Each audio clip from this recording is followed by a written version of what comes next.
तानाजी सातपुतेंच्या प्रचारासाठी व्यासपीठावर जमलेले सर्वच मान्यवर दिग्गज नेते, नगरसेवक, आजी माजी नगरसेवक आणि मिरज विधानसभा मतदारसंघातील सर्व मान्यवर बंधू आणि भगिनींनो, ऊन भरपूर लागलेलं आहे.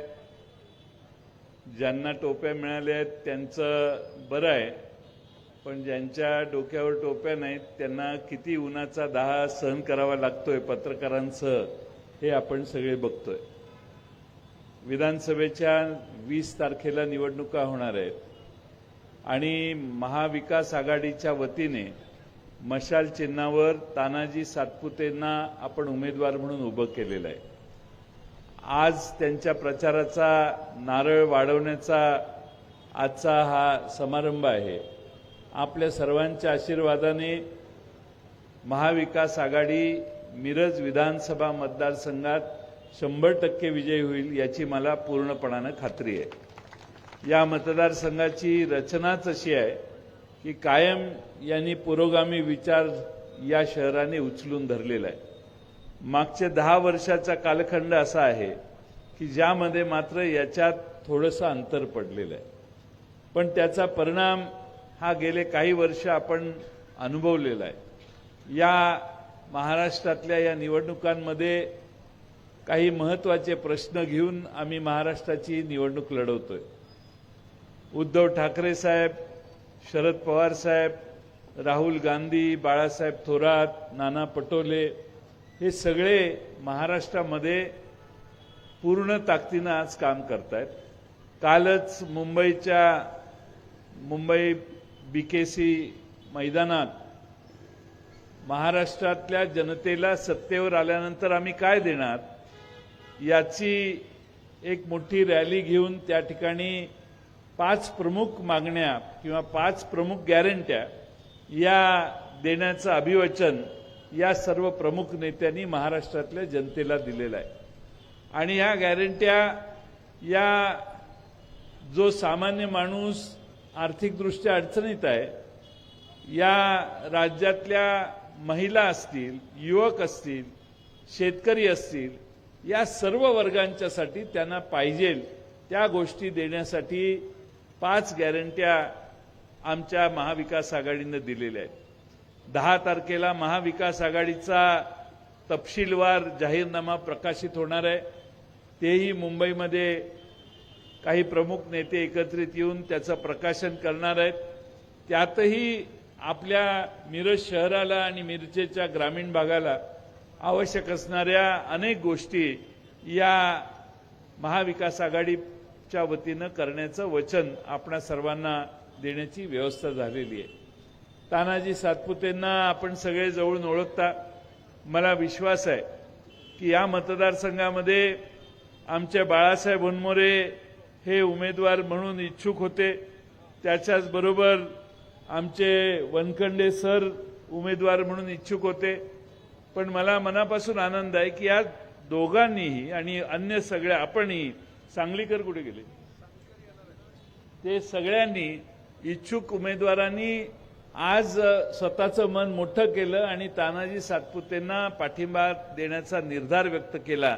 आणि म्हणून मला खात्री आहे की आपण सगळे एकत्रित एकसंघपणाने काम करायला लागलो तर हा मतदारसंघ पूर्वीपासून पुरोगामी विचारसरणीच्या मागे उभा राहणार आहे.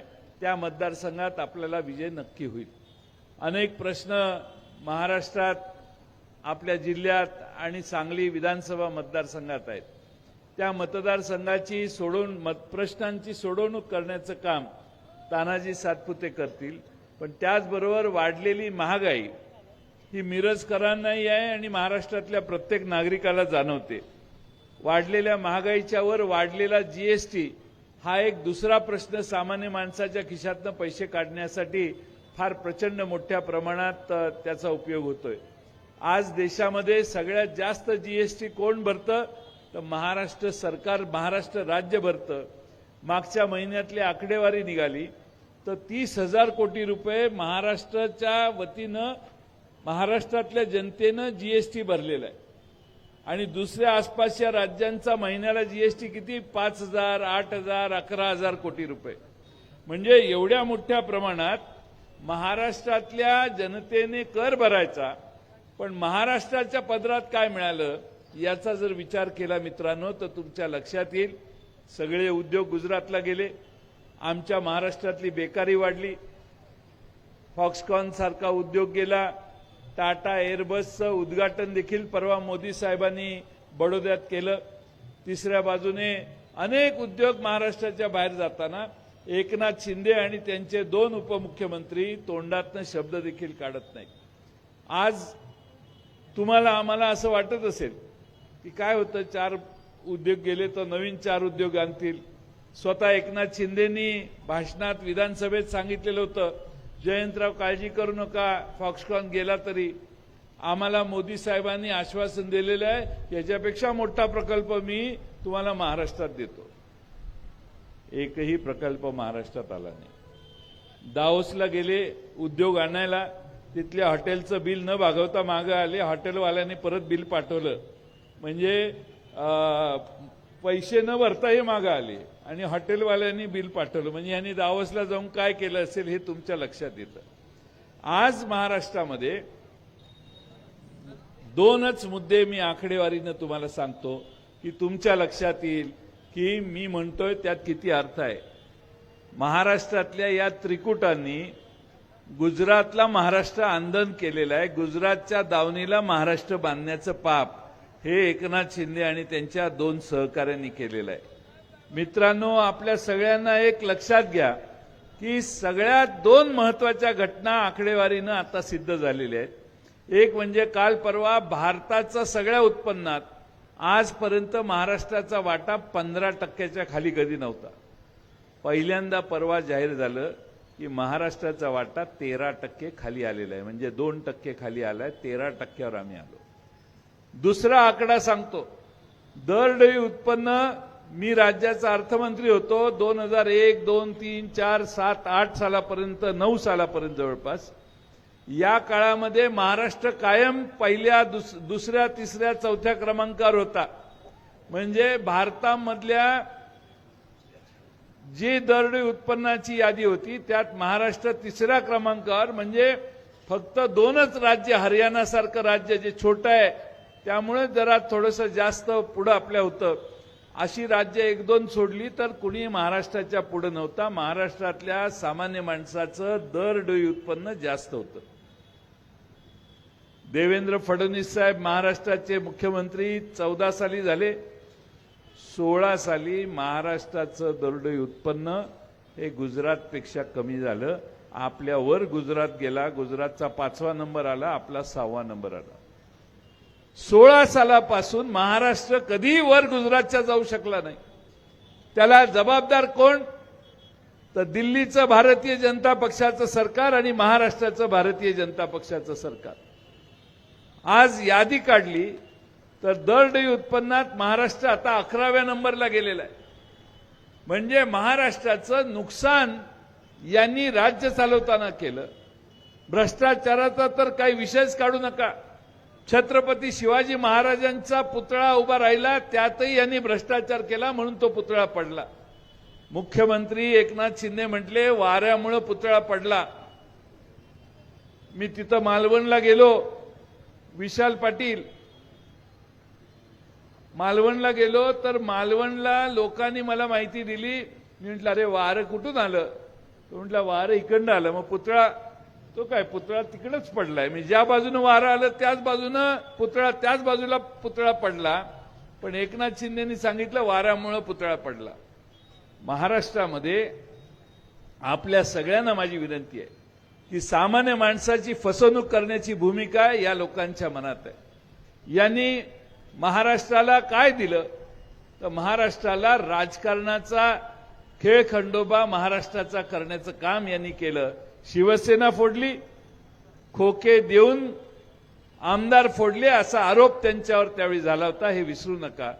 आणि बाकीच्या ईडी आणि बाकीच्या भीतीनं राष्ट्रवादी फोडली आणि ज्यांच्यावर यांनी आरोप केले त्यांना ह्यांनी सगळ्यांनी मंत्रिमंडळात घेतलं. म्हणजे भारतीय जनता पक्ष जुना जो होता तो मित्रांनो आता राहिला नाही. अडवाणी आणि अटल बिहारी वाजपेयी आणि प्रमोद महाजनांचा आणि गोपीनाथराव मुंडेंचा आता हा पक्ष राहिलेला नाही. हा पक्ष जो निवडून येतो त्याला धरायचा आणि आत आणायचा आणि उभा करायचा अशा लोकांनी पक्ष भरलेला आहे. निष्ठावंत या शहरातले निष्ठावंत भारतीय जनता पक्षाची लोक देखील आता मागे जाऊन बसलेले. मी यादी वाचली तर त्यांची अडचण होईल, पण या शहरातले भारतीय जनता पक्षाचे जे निष्ठावंत आहेत त्या सर्व निष्ठावंतांना असं वाटतं की असंच असेल तर आम्ही आयुष्य या सरकारला पक्षाला दिलं, आम्ही 40-40 वर्ष या भारतीय जनता पक्षात का राहिलो हा प्रश्न काही लोकांच्या मनात आहे. आणि म्हणून आपणा सर्वांना माझी विनंती आहे की महाराष्ट्रामध्ये उद्या महाविकास आघाडीचं सरकार येणार आहे. सरकार आल्यानंतर महाराष्ट्रातल्या आमच्या लाडक्या भगिनींना यांनी काय दिलं तर 1500 रुपये दिले. आम्ही काल 5 गॅरंट्या दिल्या, त्यात आम्ही सरकारमध्ये आल्यावर 3000 रुपये लाडक्या भगिनींना देण्याचा निकाल घेतलेला आहे. महाराष्ट्रामधल्या शेतकऱ्यांचं कर्ज 3 लाखापर्यंत माफ करायचा निर्णय आम्ही आमच्या गॅरंटीमध्ये घेतलेला आहे. महाराष्ट्रातल्या शेतकऱ्यांचे शेतमजुरांचे प्रश्न सोडवताना युवकांचे देखील प्रश्न सोडवण्यासाठी आम्ही जबाबदारी घेतली आहे. आणि त्या जबाबदारीच्या बरोबर महाराष्ट्रातल्या बेकार जो कोणी बेरोजगार राहील त्याला महिन्याला 4000 रुपये देण्याचं काम देखील सरकारच्या मार्फत आम्ही करायचं ठरवलेलं आहे. आणि म्हणून बेकार भत्ता म्हणा त्याला, पण महाराष्ट्रातल्या सगळ्या घटकांना न्याय देण्याची भूमिका आमच्या 5 गॅरंटीने घेतलेली आहे. आमच्या या सगळ्या गॅरंट्यांच्याकडे जर बघितलं, अगदी गॅस सिलेंडरसाठी देखील आम्ही गॅरंटी घेतलेली आहे. या सरकारमध्ये बसलेल्या लोकांच्या पेक्षा दुप्पट गॅस आम्ही त्याच दराने म्हणजे त्यांच्यापेक्षा डबल गॅरंटी आम्ही गॅस देताना पण घेतलेली आहे.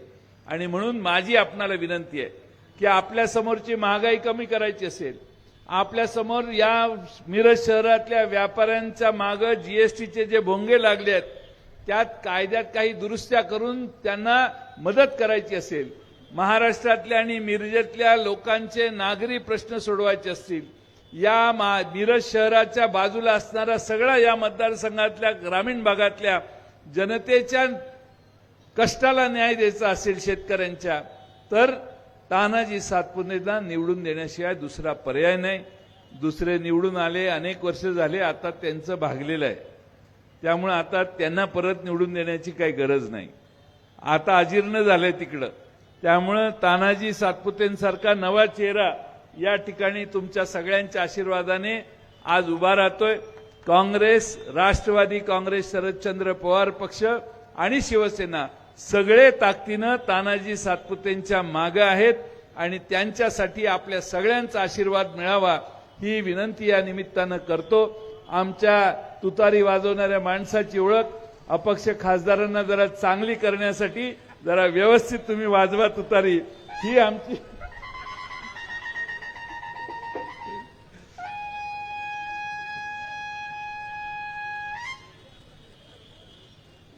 आमचं चिन्ह इथं उभं नाहीये. पण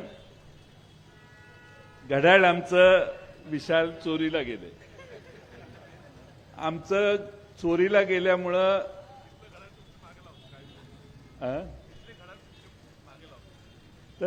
चोरीला गेल्यामुळं पृथ्वीवर एकमेव तो पक्ष आहे की ज्या पक्षाला पृथ्वीवर, मी भारतात म्हणत नाही, पृथ्वीवर, की त्या पृथ्वीवर हा एकमेव पक्ष आहे की ज्या पक्षाला आपल्या चिन्हाच्या खाली लिहावं लागतं की आमचं हे चिन्ह न्यायप्रविष्ट आहे.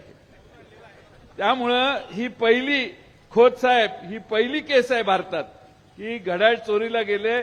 आता चोरीला गेलेलं असल्यामुळं आम्ही जो हा तुतारी वाजवणारा माणूस चिन्ह घेतलेला आहे ते एवढं विशाल लोकप्रिय झालं, एवढं लोकप्रिय झालंय की माणसं तुतारीवर उभा राहायला फार उत्सुक आहेत. आपण बॅट बीटच्या नादाला लागण्यापेक्षा तुतारीच्या नादाला लागला असता तर तुमचा 1.5 लाखाने लीड वाढला असता. आपण सगळे या निमित्ताने विनोदाचा भाग सोडून द्या, पण सगळे अपक्ष खासदारांबरोबर सगळे आज व्यासपीठावर उपस्थित आहेत. याचा अर्थ या भागातले सगळेच उपस्थित आहेत.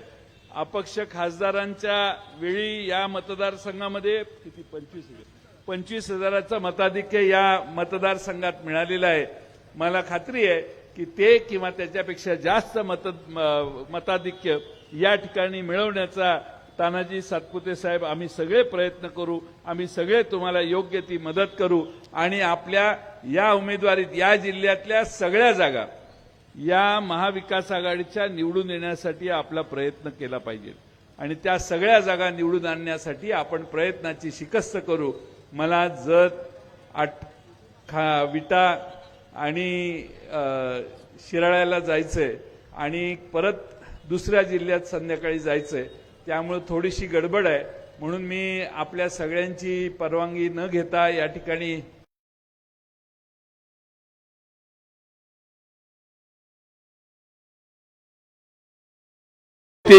आणि आपल्या महाराष्ट्रातली बुलंद तो नाही तुम सगळे थांबलेत ना. पुन्हा एकदा आपल्या सगळ्यांचे आभार मानतो. तानाजी सातपुतेंना शुभेच्छा देतो आणि माझे 2 शब्द पूर्ण करतो. धन्यवाद.